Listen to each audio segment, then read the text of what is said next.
तो इस प्रश्न में आपसे पूछ रहे हैं हाल ही में किसे प्रित्जकर आर्किटेक्चर पुरस्कार के रूप में चुना गया है। तो आंसर होगा सर डेविड एलन चिपरफील्ड को। तो नागरिक वास्तुकार, शहरी योजनाकार और कार्यकर्ता सर डेविड एलन चिपरफील्ड को प्रित्जकर आर्किटेक्चर पुरस्कार 2023 से सम्मानित किया जाएगा। ये पुरस्कार अंतर्राष्ट्रीय स्तर पर वास्तुकला के सर्वोच्च सम्मान के रूप में माना जाता है इसको। और आप वैसे जानते ही होंगे, पिछले साल अगर पूछा जाए कि पिछले साल का प्रित्जकर पुरस्कार किसे मिला था, तो किसे मिला था और उनका नाम इंपॉर्टेंट है, फ्रांसिस कैरे को मिला था। और ये अवार्ड पाने वाले वो पहले अफ्रीकी बने थे। याद रखना, प्रित्जकर पुरस्कार वास्तुकला के क्षेत्र में आर्किटेक्चर का ये सर्वोच्च सम्मान होता है।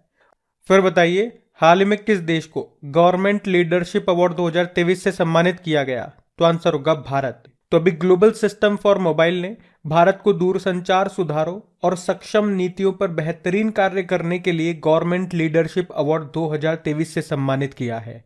इतना आपको याद रखना है। चलिए फिर बताइए, अभी हाल में किसे बीएस बैंकर ऑफ द ईयर 2022 के रूप में चुना गया। तो आंसर होगा शशिधर जगदीशन को। आप जानते हो एचडीएफसी बैंक के एमडी सीईओ हैं शशिधर जगदीशन, जिनको अभी business standard banker of the year 2022 के रूप में चुना गया है। यह पुरस्कार उन्हें बैंक के मजबूत प्रदर्शन को बनाए रखते हुए प्रौद्योगिकी से संबंधित चुनौतियों के सफल नेविगेशन के लिए दिया गया है। तो इनका नाम याद रखना। फिर बताइए, अभी हाल ही में भारत के स्वास्थ्य मंत्रालय को कौन सा पुरस्कार मिला है। तो आंसर होगा पोर्टर पुरस्कार।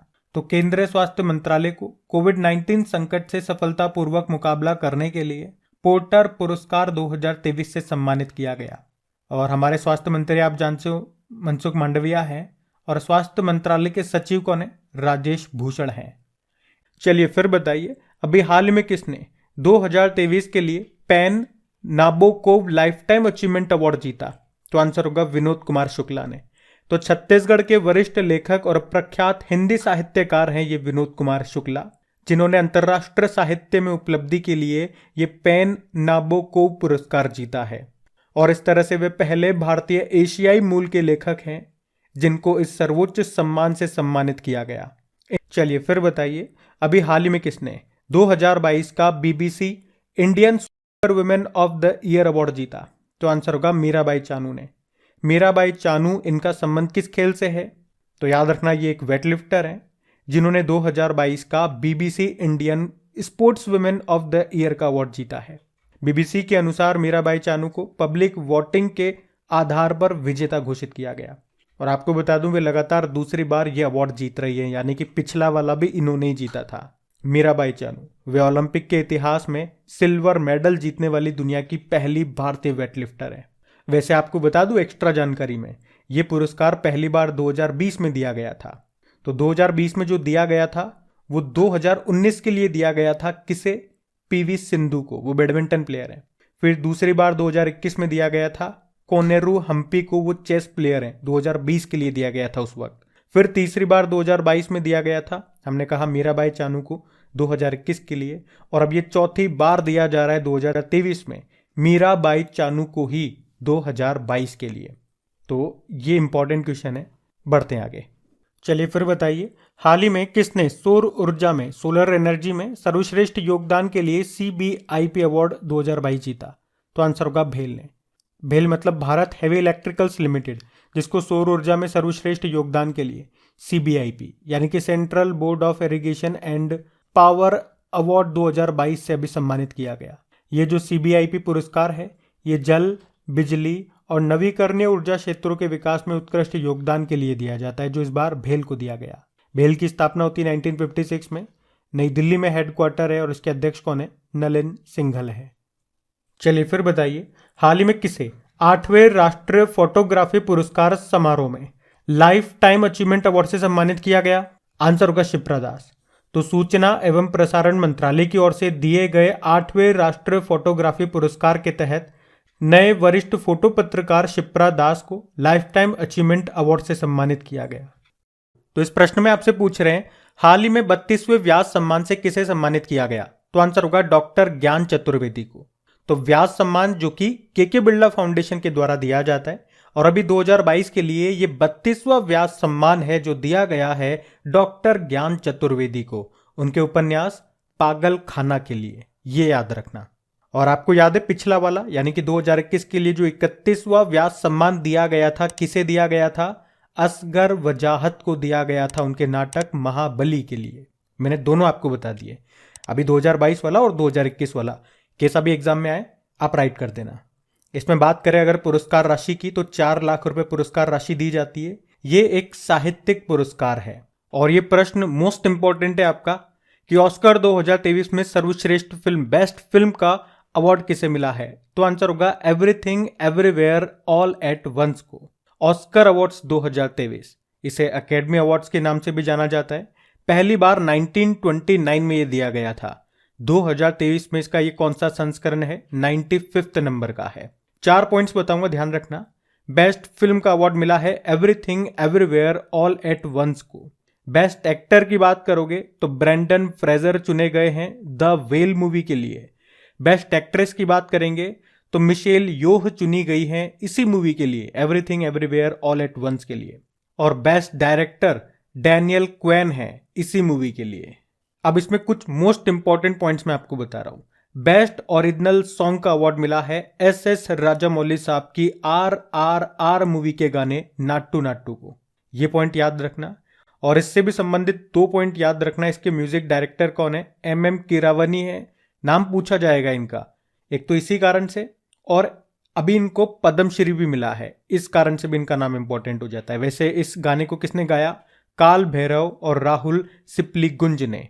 इसके अलावा बेस्ट डॉक्यूमेंट्री शॉर्ट फिल्म का पुरस्कार भी भारतीयों ने जीता है। एक भारत की डॉक्यूमेंट्री है द एलिफेंट विस्पर्स, तो ये नाम भी याद रखना। और देखो, जब भी ऑस्कर की बात होती है एक इंपॉर्टेंट प्रश्न मैं आपको हमेशा रिवाइज कराता हूं कि वो पहली भारतीय कौन थी जिन्हें ये ऑस्कर अवार्ड मिला था? तो आंसर होगा भानु अथैया। 1983 में गांधी मूवी में बेस्ट कॉस्ट्यूम डिजाइन के लिए उन्हें ये अवार्ड मिला था। अच्छा, ये तो चलिए फिर बताइए, हाल ही में नॉर्वेजियन पुरस्कार किसने जीता? तो आंसर होगा ट्रुथ हाउंड्स ने।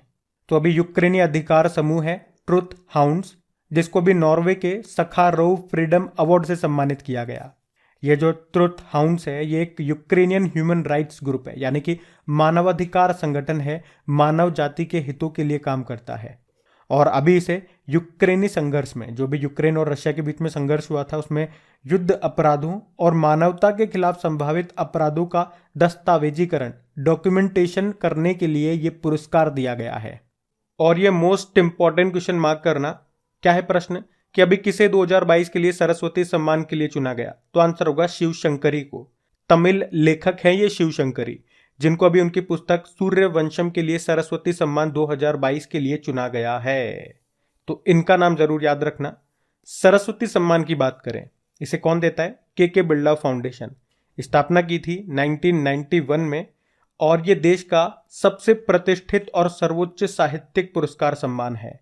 इसमें पुरस्कार राशि के रूप में 15 लाख रुपए दिए जाते हैं। पहली बार ये यानी कि 1991 में किसे दिया गया था? हरिवंश राय बच्चन जी को। तो सिंपल सा याद रखना, 2022 के लिए सरस्वती सम्मान किसे मिला? शिव शंकरी को, उनके उपन्यास सूर्यवंशम के लिए।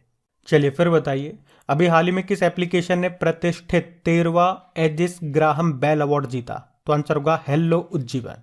तो उज्जीवन स्मॉल फाइनेंस बैंक के हेलो उज्जीवन एप्लीकेशन ने अभी मार्च 2023 में इनोवेशन इन कंज्यूमर टैक्स श्रेणी में 13वां एजिस ग्राहम बेल अवार्ड जीता है। ये पुरस्कार भारत में एक अभिनव संस्कृति को बढ़ावा देने के लिए इलेक्ट्रॉनिक्स एंड IT मंत्रालय के द्वारा दिया जाता है। तो इस प्रश्न में आपसे क्या पूछ रहे हैं, अभी किसने सेंट्रल बैंकिंग अवार्ड्स 2023 में गवर्नर ऑफ द ईयर पुरस्कार को जीता है? तो आंसर होगा शक्तिकांत दास ने। आप जानते हो कौन है ये? RBI गवर्नर हैं शक्तिकांत दास, जिनको अभी अंतरराष्ट्रीय प्रकाशन सेंट्रल बैंकिंग के द्वारा governor of the year 2023 award से सम्मानित किया गया।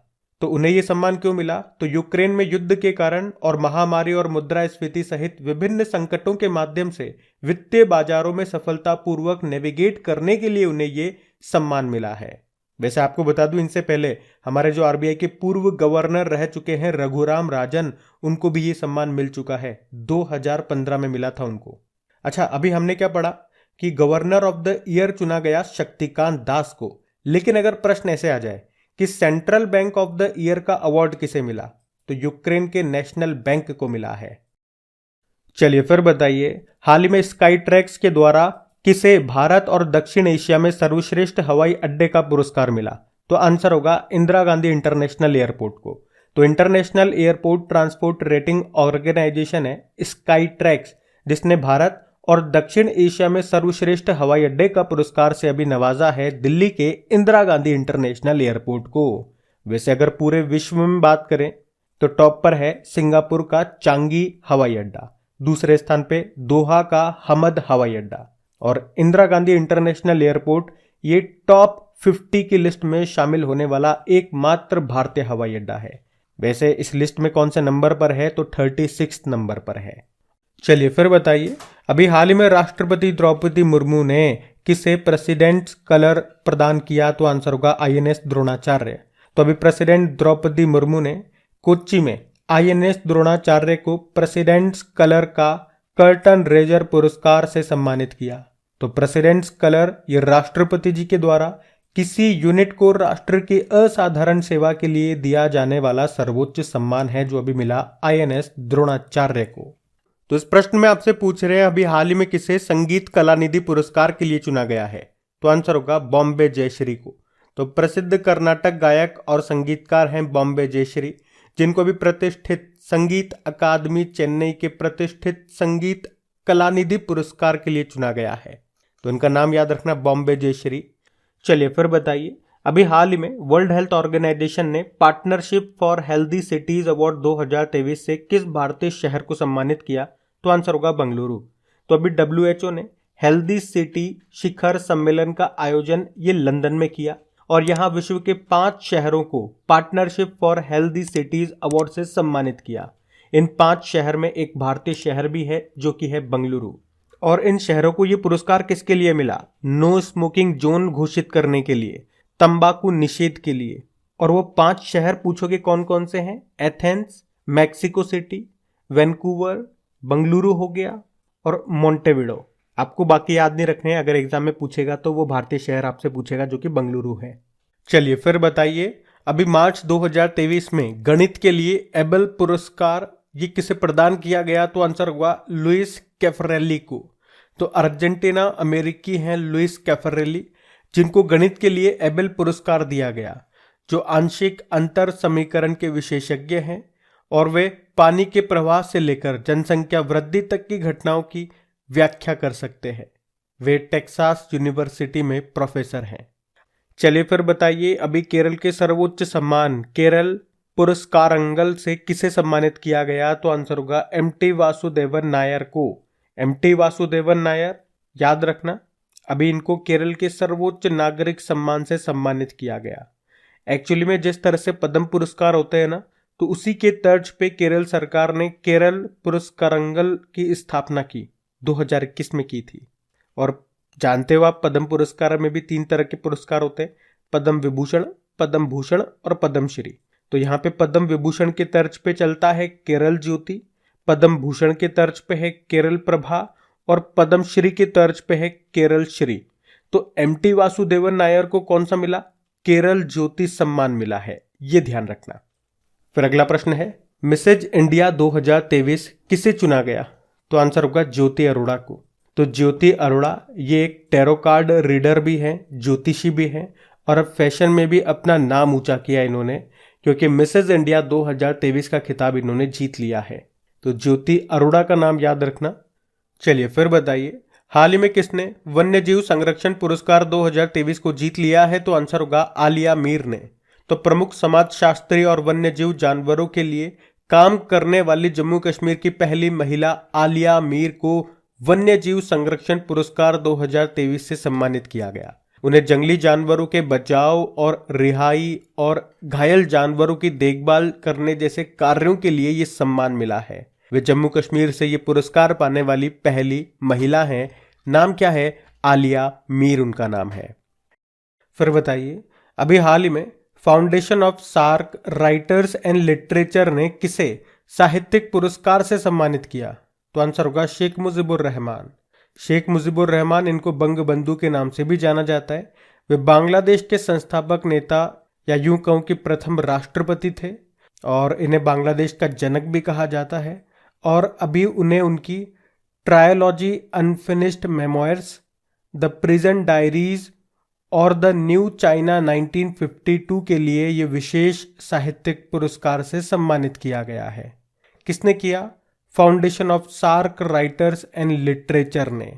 और इसकी बात करेंगे तो इसकी स्थापना होती है 1987 में, और इसकी स्थापना साहित्य और कला के माध्यम से सार्क देशों के बीच क्षेत्रीय सहयोग और सांस्कृतिक आदान प्रदान को बढ़ावा देने के उद्देश्य से इसकी स्थापना की गई थी। और चलिए फिर बताइए, अभी हाल ही में किस राज्य के एनजीओ को चिल्ड्रन चैंपियन अवार्ड से सम्मानित किया गया? तो आंसर होगा असम।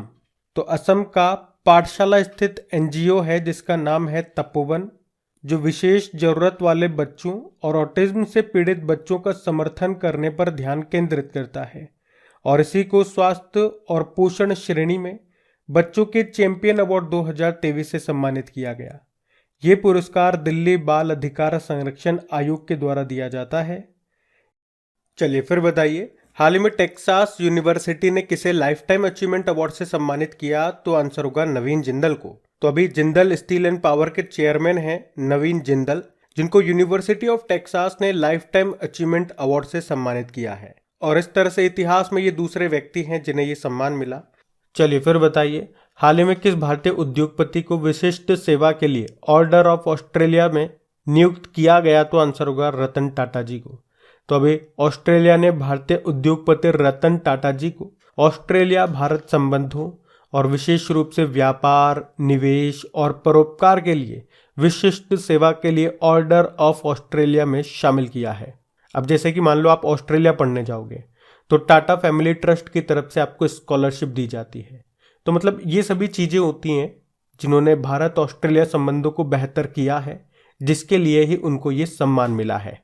चलिए फिर बताइए, हाल ही में एशिया प्रशांत क्षेत्र में सबसे अच्छा और सबसे स्वच्छ हवाई अड्डा किसे घोषित किया गया? तो आंसर होगा इंदिरा गांधी इंटरनेशनल एयरपोर्ट को।